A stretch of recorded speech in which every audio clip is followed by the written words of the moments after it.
กินอิ่มแล้วเพราะว่าลืมมุกปลากระป๋องอุตส่าห์อยากกินคอยกระบุเคยกินมุกปลากระป๋องจะเถื่อ อุตส่าห์ว่าสิกิน หักออก เอามากินไหมจะเอามากินต่อเอามาเมเซียเอามาใครเอามาเปิด เอามาซีมด้วยบ่เคยกินจักเทื่อ กูได้ก็บ่เคยกินว่าสิมกให้หมูกินลองบอกว่ามันแซ่บ ไปแล้วพัน จำ ลื ได้ มนะสู่ ได้ข้าวสวยยังกิน เอามา ข้าวเหนียว เปิดมา ข้าวนะครับบ่ได้เคยกินจักเทื่อมา เอาข้าวเหนียวนี่กิน เอาสิซีม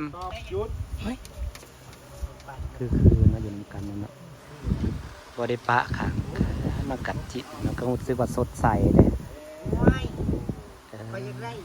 ไปเจอใคร เพิ่นเว้าอย่างกันเลย เฮ้ยดอกตา มันอยู่เด็ดตัวมันคืออ่อน มันบ่เฮ้ยเจ้าได้ซะอำมาลาเจ้าได้สามันอยู่บ่ชีวิตชีวามีหอยยิ้มหน้าตาก็สดใส ตื่นมากอะได้เว้าตื่นมากอะมีผู้ทาย เฮ้ยไปแบบ เออ ยุบขึ้นมาหนึ่งเข่าได้แบบนี้ ดุขึ้นมาทันทีเลยเฮ้ย ดูขนาดไหน เฮ้ยมาเฮ้ยเราสวัสดีจ้าเห็นบ่ เป็นเว้ยบ่สักเว้ย บอก อ้วนบ่ อ้วนไหน มันบ่มีธาตุ เขา เล เห็ ย น ว่ะ คนที่เขาโลดหุ้นเหรอ มันเป็นอันไม่รู้สุขภาพอะไร อืม แม่นหมอนาเท้าจะว่า พ่อจะเป็นคนดีน่าจะกินหมดเลยเรา เจ้าเท้าไข่ มันเฮือนละบ่หลายดอก เพื่อเสื้อบรรยากาศเพชรนะ เนาะ ตัวสิขาเป็ดเพิ่นจะสิไปกิน เจ้าเว้าและได้แม่เท้า ว่าเติมกันได้ มื้อใด จะจำได้อยู่บ่าวงนั่น มื้อใด ไปเพื่อนเจซีฮันเด เพิ่นสิขาสุกินมื้อใดเฮ้ยสิไปนี่ จะว่า สิได้กินเป็ดนางเฒ่านี่ บ่าวงมาเจ้าสิ มาเด้อควันมาไปกินเป็ดอีน้อย กินเป็ดอีเฒ่ามาเด้อควันเอ้ยไปมื้อใดตาเป็ด อ่า 5โต ถูก จักโตเลือดแปลงเอ้ย ไข่ก็บอกไข่ขากินโลดมันบอกไข่เห็ดเลือดแปลงอีน้อย ถึงกูสิกินมื้อแรกมื้อคืนกูกินแต่กูสิกินชาเป็ดมึง มือใดสิไปเด้อเฮ้ยมืออื่นเตสิมามืออื่นบอกเตสิมาเพราะบ่าวงอยู่นี่นะ ไม่เกี่ยว มีบอจิเจี๊ยบขาดกินโน้ตเป็นกระเทยนะ มันบอกไข่เนาะมันบอกแพร่พันธุ์ ให้กูเลี้ยงไว้จากเขาลัก มานั่งตุ่มมาได้เป็ดจิกันว่าเชิงมันบอกจะเป็นกับบอย่อมไข่ดีได้ห้องมูเนี่ยจนได้ลูกแซ่ๆน้องเพื่อนบอกไข่ แต่จริงมันหอดขวบมันก็ตอนอยู่แล้วเนาะ กับบกลุ่มเชิงกันอีกเลยมันกัน เป็นขาเลยแต่ว่า ตายอ่ะมัน เราขาดังโผล่ออกกล้อง หักบติดกับมันนะไหนคันว่าเขาหยอกผัดเขินโอ้ยประกาศต้มมึงนะเขาว่าเขินว่าเขินกบเกลื่อนความผิด ที่จริงยังมีความหวัง จริงๆน่ะแววตาเพิ่นน่ะแอบยิ้มอยู่ข้างในผู้ได้มันย้ำเขาหยอกแล้วก็ขาดต้มมึงน่ะเพิ่นเขินนั่นน่ะโอ้ยได้ใจได้ลึกๆน่ะเพิ่นแอบดีใจอันน่ะ อันนี้น่ะคนเขิน เขาหยอกแล้วก็ขาดต้มมึงน่ะเพิ่นเขินเฮ็ดเวียกบ่เมื่อยดอกมื้อนี่เฮ็ดได้มีคนนั่งให้กำลังใจหามึง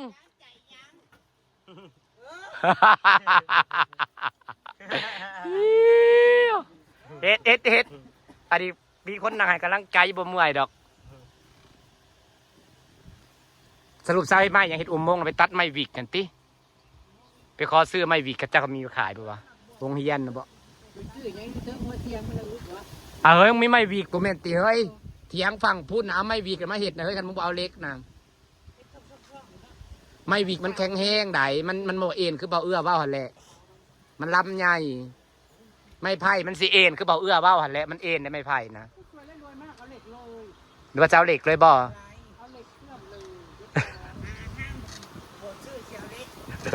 เอาก็สวยแล้วรวยบ้างเธอมีไม้วิกบ่แม่นติอยู่สวนพุ่นน่ะบักได้หลายหนึ่งแม่น ได้ทีเดียว10 คน แม่น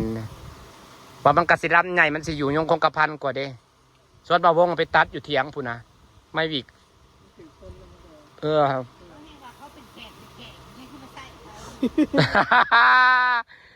ไล่เมื่อจ้ะไล่เมื่อ จ่าอะไรเขา เฮ้ยมันเสร็จอุโมงค์อะไรบ้าหนาบอกเสามันเอาไม่วีกยังว่ามันจังบ่เอ็นมันสิเอ็นมันจะได้แก้ใหม่ได้ห่าง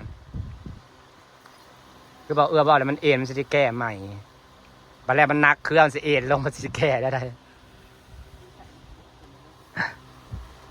มึงว่าไม่มีเสาแล้วซัดถิ่นแม่ง เหลือจากต้นแม่เราเสียทีมเพื่อนเราจัก เสียถิ่น เหลือจากต้น เฮ้ยเรามาบวบป้าบวจักเราไทยทีมนะ ตาเราน้ำ เรามาบวบป้า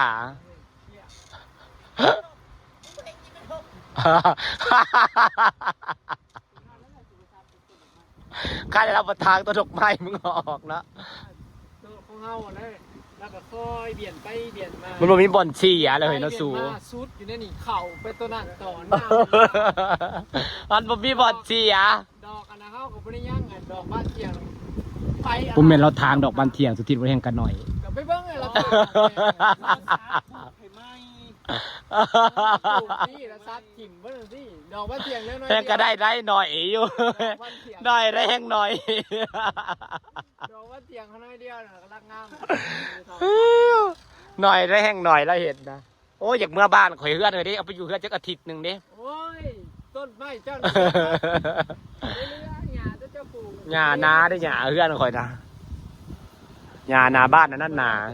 ต้นไม้เจ้าของบริยังต้นมันโหกล้มน้ำไฟเด็ก คิดเอาเลยจักสวนเนาะสวนพุ่นสวนนี่สวนนั่นคิดเอาว่าสวนไหนาสวนมันใหญ่แล้วทางน่ะแปลนเบิดเลยเพราะเราเห็ดซุมือเนาะมือละหน่อยมันก็หลายติเห็ดเบิดมือเบิดเวนผู้เฒ่านี่ได้อยู่ซื่อๆบ่เป็น โอ้ยเดี๋ยวว่าคืออะไรก็ได้จ้างยุทธจ้างบริเหตุแล้ว เขากระโบอยู่ ผู้ จ้า เฒ่าง เราไปทางแล้วก็เป็นที่ทางเราเห็ดแปลนเบิดยังว่าต้นมุกต้นไม้บริยัง ผู้เฒ่านี่เนาะเฮ้ยครับบ่ต้องเว้าไกลอนาคตเต็งให้แรงบ่เฒ่าแต่ยังงมๆอยู่ผู้เดียวอยู่เบิดมืออยู่จนลืมกินข้าวบางทีเฮ็ดเวียกนั่น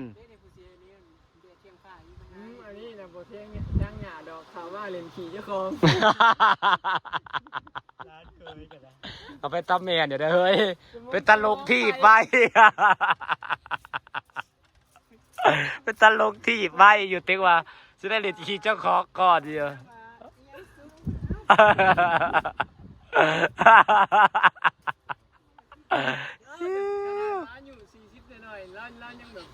เนาะ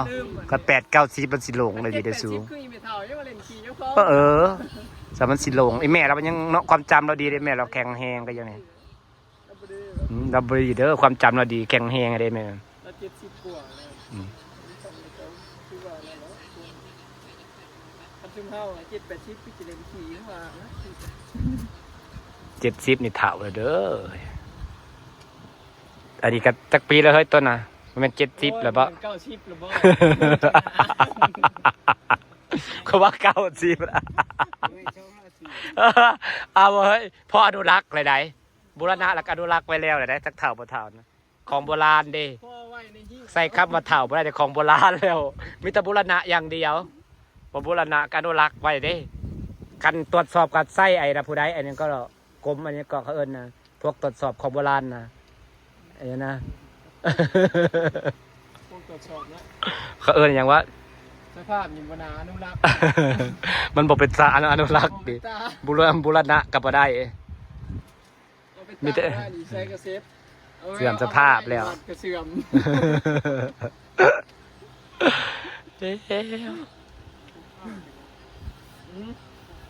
โอ้ยมันหนักลบ นักรบปั่นรถล้ม ลดลง นักรถมันเลย พวกสาวเติร์กอย่างนี้แคสเติร์กนี่แต่ห้อยลดลงไปเลย อ๋อคือบสู่อำมาลาดอกมันแห่งจักเถื่อได้มาจนหนาจนมันเป็นตะเบิงมันยัง ล่าแล้วลม หนายังรอดมาได้เนาะหนามาลาน่ะเศร้าเสย เขาเลยเอา เศร้าเสยเพิ่นนรกแล้วก็หนาดุดย่ำนั่นน่ะเศร้าเสยแล้วหนามันน่ะ เอาหน้าครับ บ่ได้มีแป้ว ลูกยังได้กันหนาลูกก่อน จึงจะเอาเบี้ยวกันจน เศร้าเสยหนามันน่ะโชว่าว่าอะไรกันซาเนาะบ่มีแป้วเสยหนาฟังลงได้หนาที่มันย่วยนะเขาเนี่ยลงได้กระฟังนี่ลงได้กระฟังเก่า คนมียังเห็นยังก็มีแต่เอาหน้าครับ แม่เด้อจะพอ จักถือ เจ็ดเถื่อยังอีกจองเถื่อ ลงแห้งๆนะจักซองหรือสามลงไอ้หนามุนนะเศร้าเซยมันก็ได้นะ เอาไปเลยกันจนแบบ แมวเก่าชีวิต แล้วก็ได้เจ็ดเถื่อ บัดได้กระพื้นอยู่ห้องหมอที อย่ากลัวจะ แล้วเปลี่ยนสีรถเลย เนาะแต่เป็นสีดำนี่เนาะแต่ก่อนสีแล้วนะลงตลอด โทษรถสอง โทษคนมันเมามันไม่ได้เป็นคนเลยมันเมาไม่ได้จับอย่างบิดอย่างเดียว พอเมื่อน่ะละเผาไปคล้ายบอกกับโพดนี่ลมล่าสุดนะ เขาตำล่าสุดบริล้มเขาต มันตะเวนมันต่อกันแหละเราเห็นเป็นรถของขี่ม้าบดีมากเราบอกเจาะ ำก็ถือว่าบริล้มเองเมื่อกี้นะเขาตำมัน แต่ก่อนมันล้มเองไอ้ที่แต่ก่อนนะที่จะล้มเอง อันนี้ยังว่าเขาต นี่แหละติดตลกก็แล้วเราไปทำลมจะเกิดน้อยอยู่ว่านั่นนะเอามาชี้พอชูมือแล้วพอคอยได้ขี่แล้ว เล่นที่นั่งเรียกผ้าลงนั่งหนามเสร็จ ไอ้แก้วมันเจ้า เ